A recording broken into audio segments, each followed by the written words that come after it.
Shalom. First and foremost, I'd like to give all honor and glory to YAHAWAH BAHASHAM YAHAWASHI BAHASHAM YAHAWASHI. Double honors to the elders and apostles of Great Millstone who rule well and teaching us this 100% truth. And peace and salutations to his Akim enduring, the 144 and the 1/3. Shalom.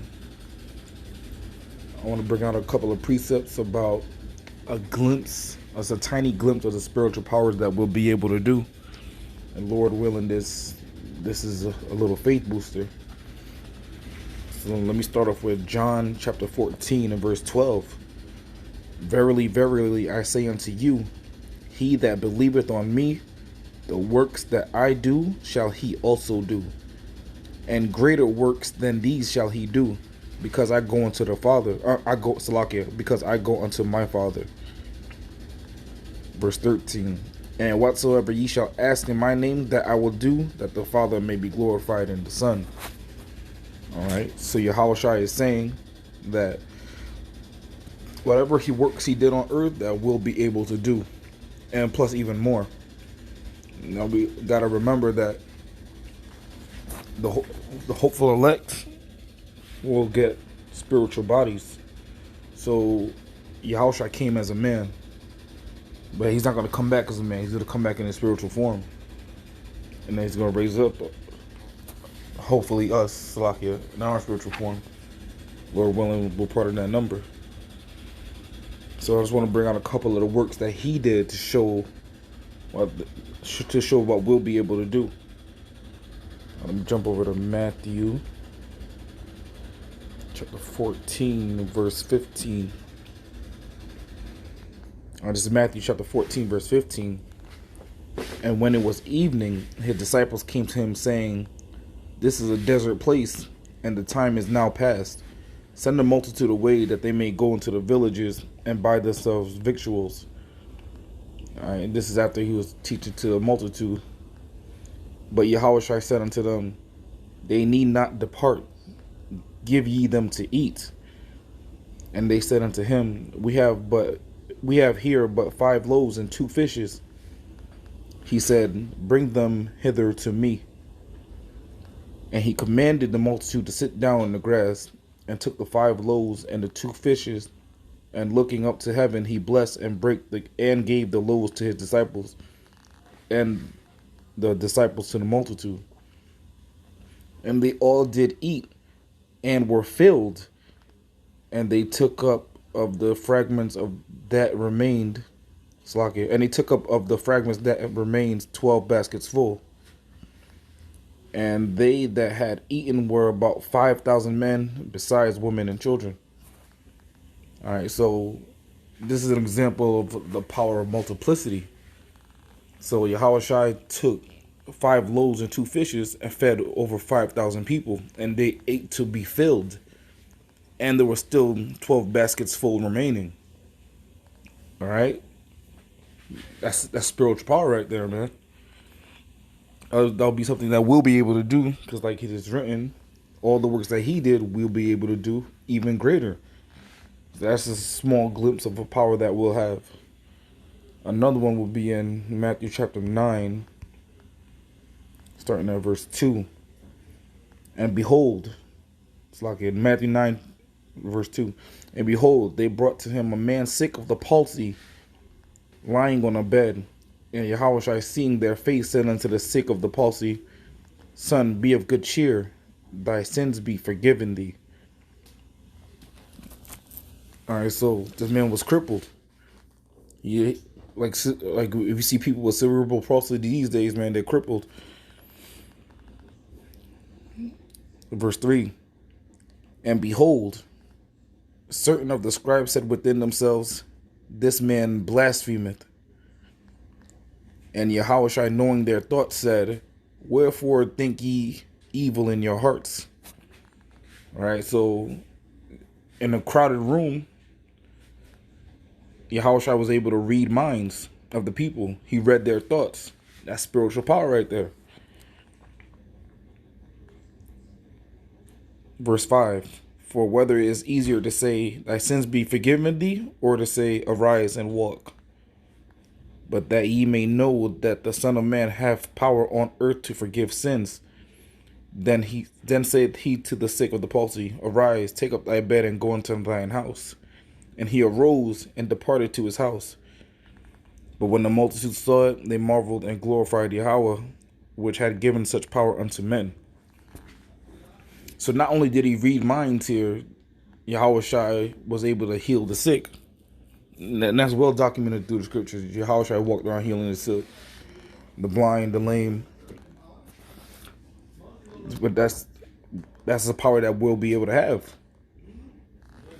But when the kingdom returns, there'll be no more pain and there'll be no more sickness. But during the time that he lifts a standard up in us during Jacob's trouble, we're going to have these powers, Lord willing. All right, so a couple more examples are in John chapter 8, verse 53. So yeah, he was able to read minds, heal, multiply things. Let's see what else he did. These are just examples. He did a lot more. All right, this is John chapter 8, verse 53. These are the Pharisees talking to Yahawashi. Art thou greater than our father Abraham, which is dead, and the prophets are dead? Who makest thou thyself? Yahawashi answered, If I honor myself, my honor is nothing. It is my Father that honoreth me, of whom ye say that he is your power. Verse 55. Yet ye have not known him, but I know him. And if I should say I know him not, I should be a liar like unto you. But I know him, and keep his saying. Right, Yahawashi knows his Father, and he keeps the commandments. He keeps his sayings. Your father Abraham, verse 56, your father Abraham rejoiced to see my day, and he saw it and was glad. And that's an example of reincarnation right there. Or not only reincarnation, but how Yahawashi was prophesied in the Old Testament. All right, verse 57. Then said Jews unto him, Thou art not yet 50 years old, and how that hast thou seen Abraham? Yahawashi said unto them, Verily, verily, I say unto you, before Abraham was, I am. Salakia, that's an example of reincarnation. Salakia, verse 59. Then took they up stones to cast at him, but Yahawashi hid himself and went out of the temple, going through the midst of them, and so passed by. All right, so now this is an example of turning invisible. Yahawashi hid himself. He made himself unseen to them and went out of the temple. And he walked right between them. He went going through the midst of them.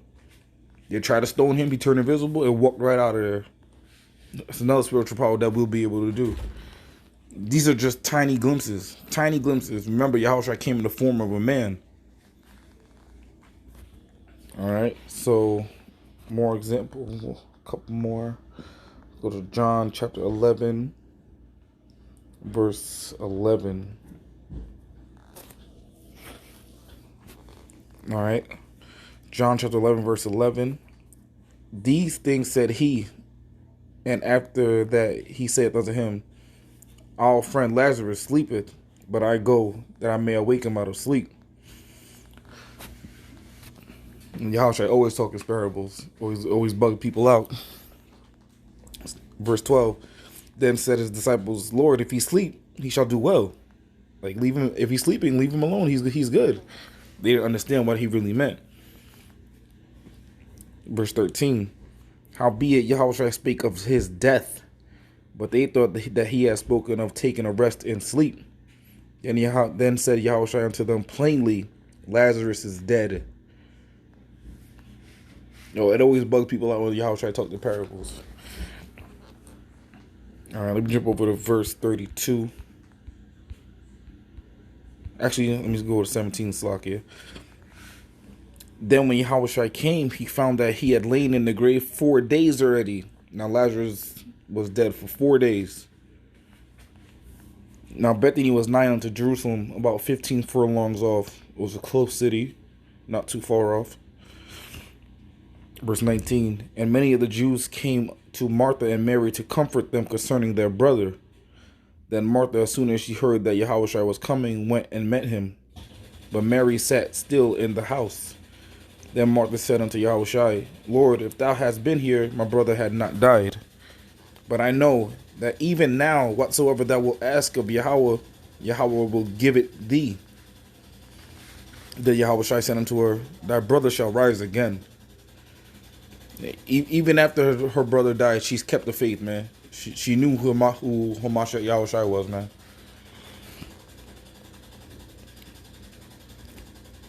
It's like John chapter 11, verse 24. Martha said unto him, I know that he shall rise again in the resurrection at the last day. Yahawashi said unto her, I am the resurrection and the life. He that believeth in me, though he were dead, yet shall he live. And whosoever liveth and believeth in me shall never die. Who believest thou this? She saith unto him, Yea, Lord, I believe that thou art Hamashiach, the Son of the Most High, which shall come into the world, like it was prophesied in the Old Testament. It's like I'm getting off topic. Verse 28. And when she had so said, she went her way and called Mary her sister secretly, saying, the Master is come and calleth for thee. As soon as she heard that, she arose quickly and came unto him. Yeah, man. Yahawashi come. You get up on your feet, man. Now he's on his way back. Soon come. But we gotta get up on our feet, man. It's time to wake up, Israel. Let me jump over to verse 32. John chapter 11, verse 32. Then when Mary was come where Yahawashi was and saw him, she fell down at his feet, saying unto him, Lord, if thou hadst been here, my brother had not died. When Yahawashi therefore saw her weeping, and the Jews also weeping which came with her, he groaned in the spirit and was troubled. And man, it started breaking his heart, man, seeing Mary weep and everybody else weeping, man.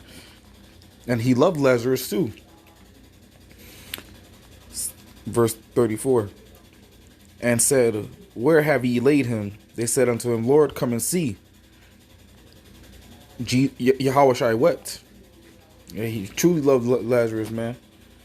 So once he seen the body, he started weeping. And you got to remember, Yahawashi was an austere man. So for Yahawashi to weep, it was a grievous thing, man.